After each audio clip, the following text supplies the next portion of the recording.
endişe verici emareleriyle karşılaşıyoruz.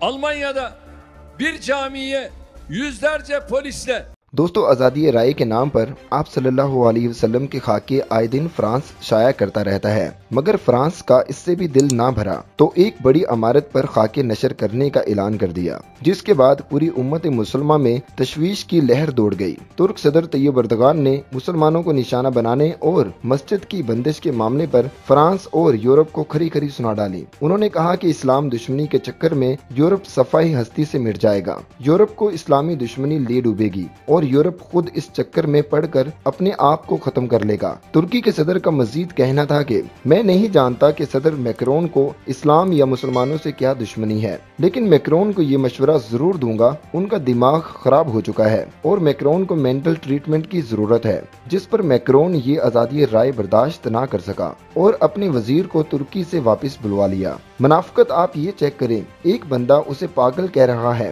वो इसको भी बर्दाश्त नहीं कर सकता, लेकिन दूसरी तरफ वो पूरी दुनिया के मुसलमानों के जज्बात को ठेस पहुंचाने के लिए नबी पाक सल्लल्लाहु अलैहि वसल्लम के खाके शाया करते हैं। तब उनको ये एहसास नहीं होता कि ये आज़ादी राय नहीं, बल्कि ये वो मुनाफिकत है जो आप मुसलमानों के साथ करते हैं। और कुछ मुसलमानों को जो जज्बाती होते हैं उनको आप तशद्दुद पसंदी पर मजबूर कर देते हैं। तैयब एर्दोगान ने शदीद अल्फाज में मजम्मत की। दूसरी तरफ फ्रांस में गुस्ताखाना खाकों के अशात और फ्रांसीसी हुकूमत के इस्लाम मुखालिफ रवैये पर मशरकी वस्ता के कई ममालिक में फ्रांसीसी मसनूआत की बाइकाट की मुहिम चलाई जा रही है।